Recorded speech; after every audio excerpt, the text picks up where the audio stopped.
Superior de Administración Pública. Administración Pública Territorial, sexto semestre. Formando líderes para un buen gobierno. Buenas tardes.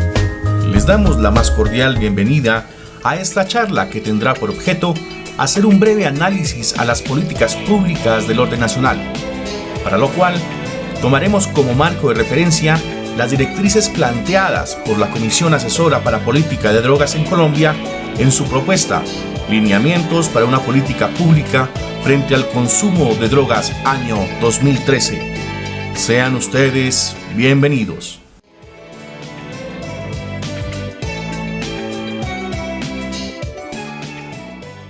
Allí continúa el Foro Nacional sobre la solución al problema de las drogas de uso ilícito.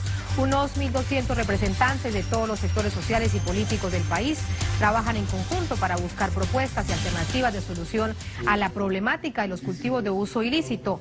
La producción, el consumo, la comercialización y el tráfico de drogas son varios de los ejes que mueven esta actividad, que está auspiciada por el gobierno colombiano y las FARC-EP, y es organizada por la Organización de Naciones Unidas con su sede en Colombia, la ONU en Colombia y la Universidad Nacional. A la labor Nacional. de las instituciones y los ciudadanos trabajando mancomunadamente de ser un país sin coca y en general sin cultivos ilícitos, y en el cual podamos poner a raya el fenómeno del narcotráfico. El fenómeno del narcotráfico y el daño que le ha hecho a nuestras instituciones y a nuestra democracia, y la necesidad de luchar de manera mucho más ardua para cambiar las actuales políticas en nuestros países y en Estados Unidos particularmente. Pero sí falta una visión global del problema de las drogas, y México se ha encerrado mucho en sí mismo a mirar los temas internos, creo que sin mirar más y mejor a las políticas de Estados Unidos, a las de Colombia, a las de Europa,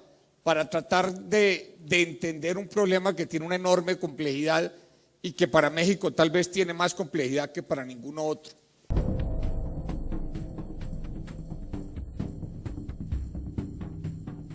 Como una forma de comenzar a sacar de las manos de los criminales el ser intermediarios entre el paciente y una sustancia que les va a permitir aliviar su sufrimiento.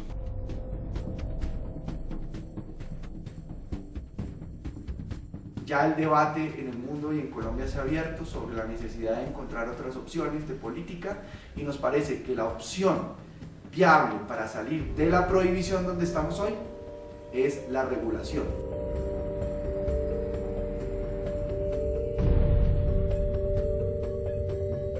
El proceso de legalización de las drogas en Colombia está pasando por La Habana, por el proceso de paz, que eso le crea un marco de oportunidad política muy importante. No es el hecho de divinizarla, sino que tantas experiencias positivas hay con ella que hay que volver esas experiencias positivas ciencia. Solo la ignorancia y el maniqueísmo pueden pensar que las drogas son una maldición de la humanidad. Eso va a ser una polémica de muchos años, porque la gente siempre va a pensar que es para el consumo recreativo, ¿cierto? Pero los que consumen recreativamente ya lo hacen.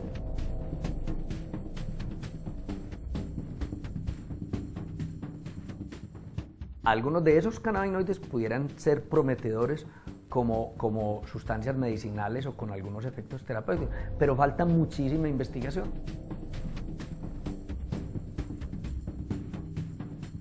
Se van a demorar tanto en tomar esas decisiones, las personas que deben tomar esas decisiones, que antes todavía van a ocurrir muchas tragedias y va a correr mucha sangre antes de que se tome una decisión tan razonable como esa. El país entero sabe que esos individuos están metidos en el tráfico de estupefacientes. El gobierno de Colombia les acepta el desafío. El reciente informe sobre las drogas de las Naciones Unidas indica que en un aproximado 180,6 millones de personas en el mundo consumen marihuana. Es solo una de las razones para que algunos países asumieran la guerra contra las drogas de otra manera, legalizando o regulando el consumo de cannabis. Uruguay, algunos estados de Estados Unidos,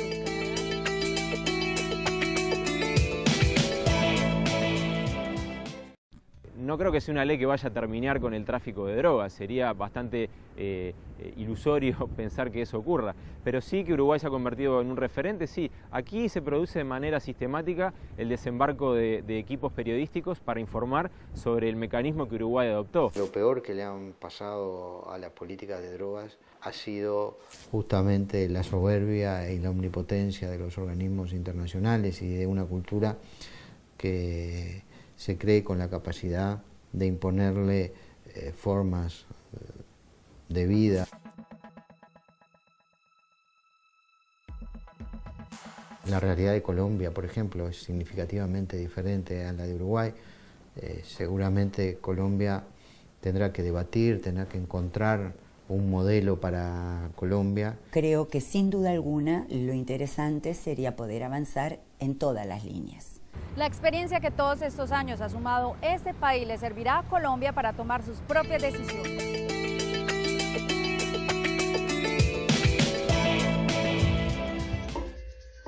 En Colombia, según el Ministerio de Salud, el 11.5% de la población ha probado marihuana alguna vez en su vida.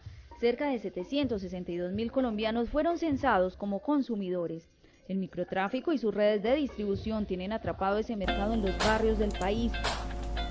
Las políticas públicas no pueden ser analizadas ni diseñadas solo desde una perspectiva puramente coyuntural, es decir, como resultado de un ejercicio en el cual los actores se encuentran en conflicto.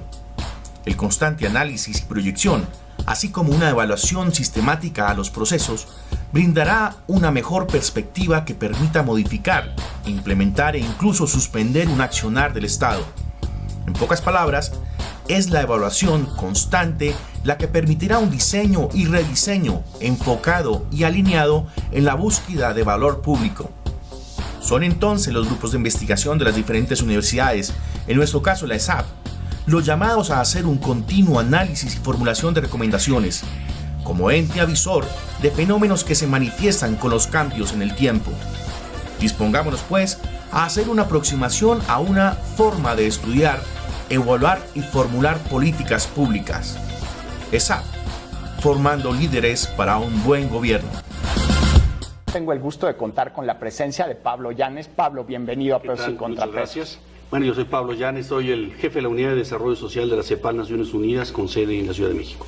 Un gusto, Pablo, y también tenemos la presencia de Juan Fernando Ibarra. Juan Fernando, también bienvenido a Pesos y Contrapesos. Así es, Juan, muchas gracias por la invitación. Yo soy profesor investigador en la División de Administración Pública del Centro de Investigación y Docencia Económicas. Un gusto estar por acá. Pablo, ¿qué es el diseño de políticas públicas? Pues es una buena pregunta porque es un asunto de debate. Pero digamos, algunos consideran que para políticas hay que hablar más bien de formulación y de programas de diseño. En fin, hay varias escuelas de pensamiento al respecto, pero la formulación de la política es la capacidad de detectar un problema público y generar el mejor curso de acción para afrontarlo y resolverlo. Digamos que en términos muy generales, eso sería la formulación. Por eso, plantearse las preguntas correctas, procesar adecuadamente la información, es un asunto absolutamente estratégico para el diseño de políticas. Es un ejercicio de investigación aplicada, la formulación de políticas, y por lo tanto debe reunir los mayores instrumentos posibles de análisis y juicio, y para que sea pública, en mi opinión, debe incorporar el mayor debate y participación de la sociedad en el diseño, en la identificación del problema público y en el diseño o formulación del curso de acción a seguir. Determinar un problema y una solución desde el punto de vista de la autoridad del gobierno. La mejor solución posible, porque los problemas tienen diferentes maneras de leerse y de encararse. Yo añadiría a eso, Juan, que en la definición y en el diseño de una política pública se encuentra una teoría causal, digamos, sobre un problema público. ¿Qué es una teoría causal? Una teoría causal, queremos decir que el problema público tiene causas, tiene factores que lo están produciendo, y pensamos que el gobierno puede tener algunas herramientas para incidir en esa relación de causa-efecto entre factores que explican la existencia de un problema público. Algo menos complicado que el huevo y la gallina, pero... Exactamente. Y además de eso, diría una cosa más, que es que en el diseño de la política pública tiene que estar el centro de la argumentación de por qué el curso de acción que está tomando el gobierno tiene las características que tiene. Esto es una cosa muy importante. Se pierde de vista con frecuencia que el aspecto argumentativo de la política pública es probablemente una parte crucial. ¿Por qué se definió determinado problema y se escogió X solución? Exactamente, exactamente. Justificarlo con razones que sean claras, transparentes, abiertas y además probablemente dentro de una discusión que se genera, y por eso creo que era importante acotar lo que tú decías ahorita, de que el diseño es una cosa de la autoridad. Sí, por supuesto, la autoridad lleva mano, pero no es el único actor que interviene en esto, ¿no? Una buena política pública bien diseñada, requiere de la participación activa de los otros actores en la sociedad, no solamente de la autoridad. ¿Quiénes serían, Pablo, actores que se deben considerar para el diseño de una buena política pública? Bueno, antes yo agregaría además que el diseño no es un problema exclusivamente técnico. O sea, en el diseño de la política influyen tres grandes factores, diría yo. Hay toda una dimensión técnica, hay una dimensión política y hay una dimensión valórica. Esta dimensión valórica puede ser explícita o implícita. Hay una de valores, de visiones, de concepción mundo, de la sociedad, de concepción, algunos hablan de antropología subyacente, de visión del mundo, de visión del cambio, hay una teoría del cambio social o de una interpretación de las problemáticas, por qué se producen y cómo pueden resolverse. ¿Quiénes deben intervenir? Todos los actores que tengan interés en participar en la solución de un determinado problema público. Pero aquí viene una línea divisoria muy interesante, que es que la política pública debe identificar el problema público y buscar una solución que fortalezca el interés público, porque también los actores pueden perseguir sus propios intereses particulares y revestirlos de intereses públicos. A veces pasa.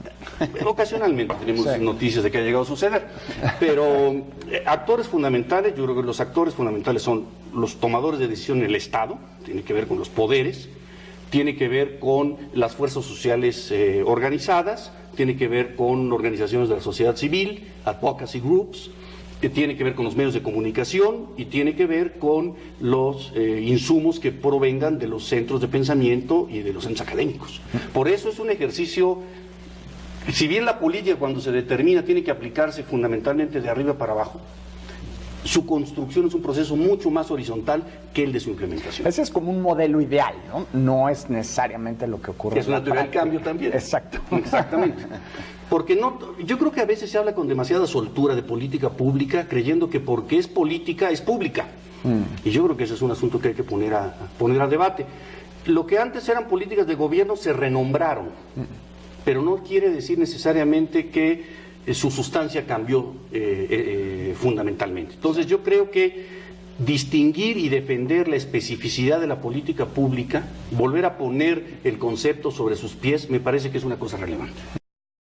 Cuando hay recursos hay intereses. ¿Cómo intervienen esto en el proceso del diseño de políticas públicas? Bueno, de diversas maneras, pero me gustaría, si te parece, Juan, seguir un poquito en la analogía que nos proponía mi colega, para señalar una cosa que es fundamental de entender, que es que en el estudio de las políticas públicas, en su origen, está centrado una ciencia, digamos, de la administración para la democracia, por así decirlo.